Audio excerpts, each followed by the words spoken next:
cabang Kalimalang. Beliau seorang karyawan, ya, karyawan swasta, ya, di bidang advertising. Tapi beliau juga mempunyai suatu usaha, ya, di bidang madu, virgin coconut oil, ya. Jadi beliau walaupun kerja di satu perusahaan, tapi beliau juga pengen usaha.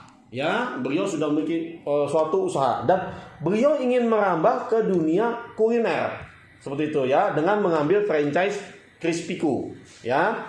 Nah, tadi kita udah MOU sekitar ada 2 jaman, ya, tapi beliau menyempatkan diri untuk podcast karena kita yakin kita dapat inspirasi dari seorang karyawan swasta yang sudah bekerja tapi bisa memiliki usaha. Nah, itu bagaimana? Cara bagi waktunya, cara maintainnya, dan sebagainya. Tidak mudah, tapi kita mau belajar sama-sama. Oke, kita perkenalkan. Silakan Pak Haji memperkenalkan diri. Halo, saya Haji. Saya karyawan, sebenarnya lagi merintis usaha, Pak. Sedang berusaha untuk menjadi pengusaha, gitu ya. Gitu. Jadi saya bekerja sesuai passion saya lah ya. Jadi passion saya itu ada banyak. Jadi saya di sini mau mencoba untuk mau merealisasikan passion saya. Salah satunya adalah menjadi pengusaha gitu. Siap Pak Haji. Ya, terima kasih ya sudah mau MOU online ya dengan Crispiku ya Pak. Nah, Bapak dari cabang Kalimalang ya Pak ya? Itu Pak, Curug Kalimalang Pak. Curug Kalimalang ya.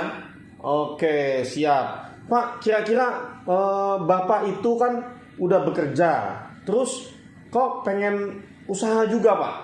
Nah, mungkin tadi sudah dijawab mungkin ya, tapi maksudnya boleh nggak kenapa seperti itu Pak? Ya, mungkin banyak orang berpikir udah kerja udah cukup lah, gitu ya kan? Nggak usah repot-repot lagi ya kan? Nah, tapi Bapak berpikir saya pengen double job. Ya, kebetulan juga mitra kita ada yang sukses Pak di Kodamar itu penjualannya bagus 50-60 ekor. Beliau 2 karyawan, suami istri juga bekerja Pak. Nah, seperti itu ya kan. Nah, tapi beliau mencoba di bisnis Crispiku, akhirnya berhasil seperti itu. Nah, saya pengen tahu dari Pak Haji nih, bagaimana Pak Haji? Ya, jadi kalau buat saya usaha itu adalah satu bentuk eksistensi gitu Pak. Jadi saya usaha maka saya ada gitu. Kira-kira kayak gitu. Lalu saya sih melihat bahwa saya harus investasi. Artinya investasi apa? Investasi semua, investasi knowledge yang saya punya, investasi tenaga yang saya punya, biar investasi biaya yang mungkin saya punya sekarang itu untuk apa ya? Untuk nantinya saya saat sudah tua gitu ya. Mungkin saya di sini pasif income ya Pak ya? Tua banget gitu ya Pak. Pasif. Jadi saat tua itu saya bisa lebih nyantai lah gitu, menikmati gitu. Betul. Kira-kira gitu. Dan saya juga percaya bahwa usaha itu pasti rugi Pak. Gitu. Usaha itu pasti rugi, tapi resikonya ya kaya, resikonya sukses gitu. Iya. Cari resikonya Pak. Excellent Pak, excellent. Excellent. Ini berarti Bapak saya juga seorang pengusaha ya Pak ya. Walaupun saya bukan pengusaha yang besar-besar sekali gitu ya. Nah, Bapak mental Bapak sudah terbentuk.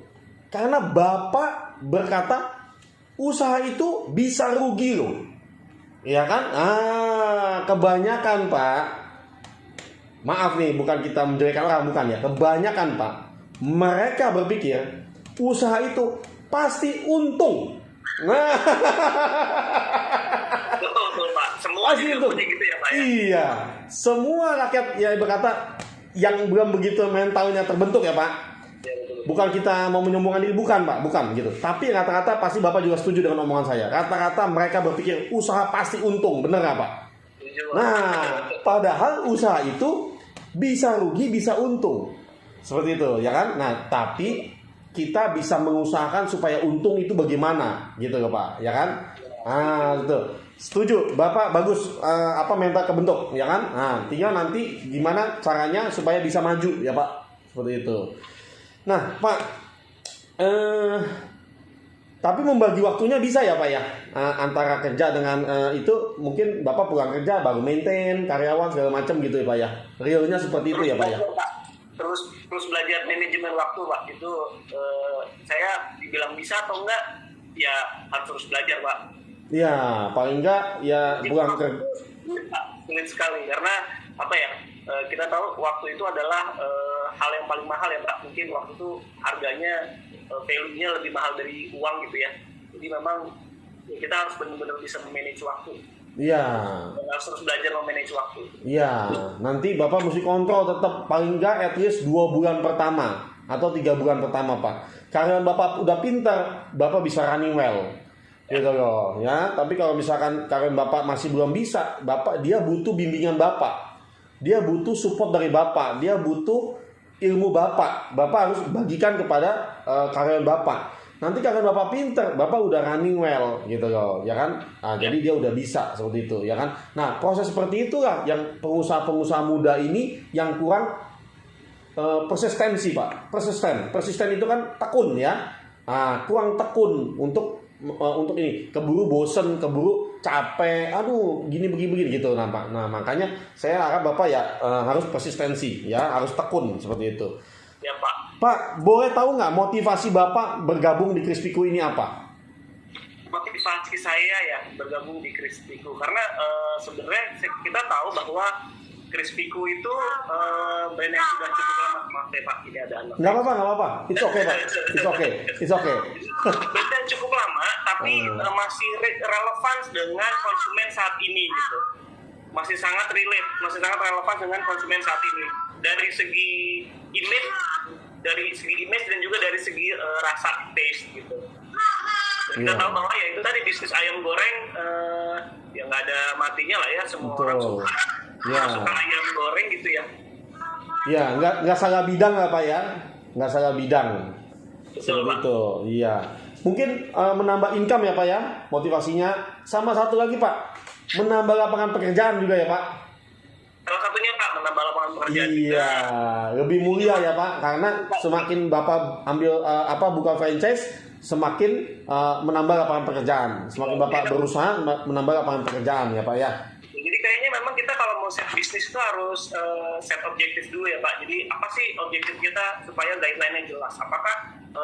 Pertama apakah cuan misalkan? Kalau emang cuan ya berarti nanti guideline-nya semua berhubungan dengan cuan gitu ya. Jadi cari lokasi yang harus benar-benar punya potensi yang besar gitu ya, dengan memperhitungkan tingkat keuntungan dan kerugiannya gitu.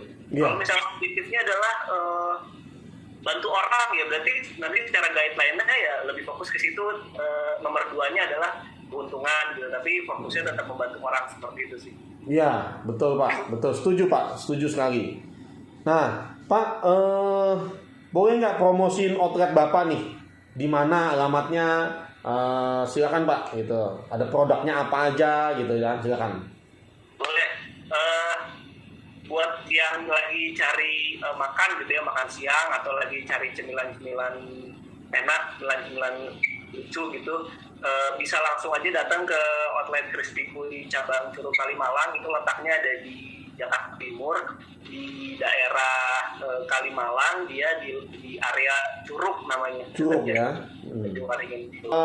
Sampai geprek. Ada ayamnya tuh juga kekinian lah bisa dibilang, nggak cuma ayam goreng crispy aja. Betul. Menunya tuh ada ayam geprek nih yang lagi ada ayam bumbu mata ada ada ayam barbecue atau ayam keju, itu juga enak banget sih. Iya. Lumayan ya. Ada di GrabFood dan juga di GoFood, bisa search aja ayam goreng crispy Kalimalang. Siap.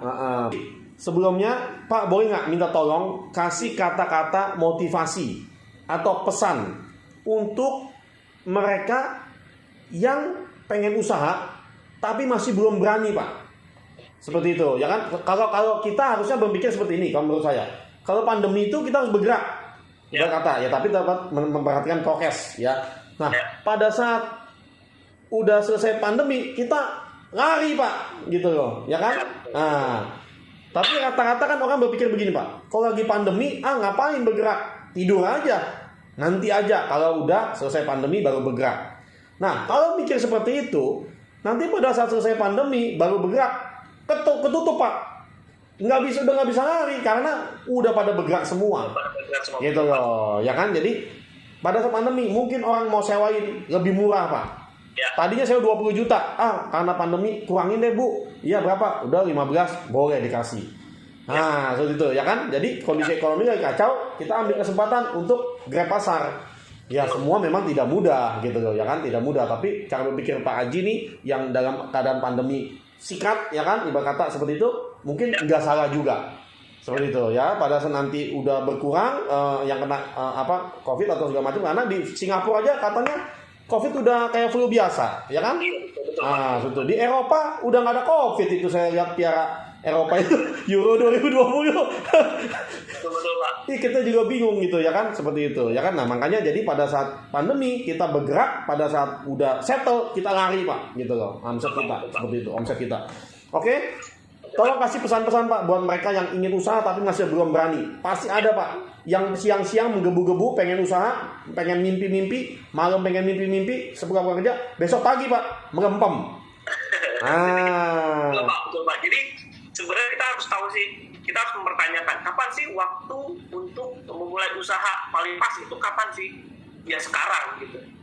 Nggak besok, sekarang gitu. Jadi kalau misalkan memang sudah punya plan ya, setelah itu nggak sampai di situ, ada 1000 langkah Pak untuk bisa menjalankan usaha dan bisa sukses. Setelah punya plan, setelah punya konsep yang jelas gitu ya, udah punya hitung-hitungan yang jelas, ya memang harus lakukan langkah pertama gitu. Jadi untuk jadi sukses itu masih ada 1000 langkah, jadi ya harus langsung dibuat langkah pertamanya seperti itu. Jadi ya waktu untuk usaha paling tepat ya sekarang gitu. Seperti itu. Sekarang ya Pak, sekarang nanti masih ada step berikutnya ya Pak ya. Nggak perlu ditunda ya Pak. Pak, satu kata motivasi apa? Misalkan usaha tidak menghasilkan hasil atau apa, Bapak ada nggak? Bagiin ke subscriber. Tadi fokus, kalau ada masalah fokus dengan solusi gitu. Fokus sama solusinya, jangan fokus sama masalahnya, cari solusinya kalau mau usaha gitu. Atau mau mulai usaha juga sama, fokus sama solusinya. Kalau misalnya ada modal tapi saya nggak tahu nih mau ini apa ya, fokus sama solusinya sekarang, cari tahu gitu solusinya yang terbaik apa. Kalau tidak ada modal, cari solusinya untuk mengadakan modal seperti apa gitu. Atau bagaimana cara supaya punya usaha yang tadi minim modal tapi high impact di hasil seperti itu. Investasi minimal, hasil maksimal ya Pak. Ya, itu yang kita mau semua Pak. Wah, betul tuh Pak. Fokus kepada solusi, bukan fokus kepada masalah ya Pak. Nah, tapi jangan out ya Pak. Karena kata-kata orang udah fokus ada masalah, fokus kepada masalahnya, malah out, malah stop gitu, out dia gitu ya kan. Nah, kalau Bapak mikirnya kan fokus kepada ada masalah, fokus kepada solusinya, tapi nggak out ya Pak. Jadi selesaikan solusinya itu ya Pak ya. Pasti ada jalan keluar ya Pak ya. Betul Pak. Oke. Ada jalan keluar kok Pak, kalau kita mau cari caranya, cari jalannya, pasti ada jalan keluar. Siap. Wah, bagus sekali. Senang sekali saya Pak hari ini ketemu Pak Haji melalui online di Google Meet. Banyak inspirasi, banyak masukan buat kita semua para subscriber juga ya Pak ya. Mari bergabung bersama Crispyku. Crispyku, rajanya ayam crispy. Yeay.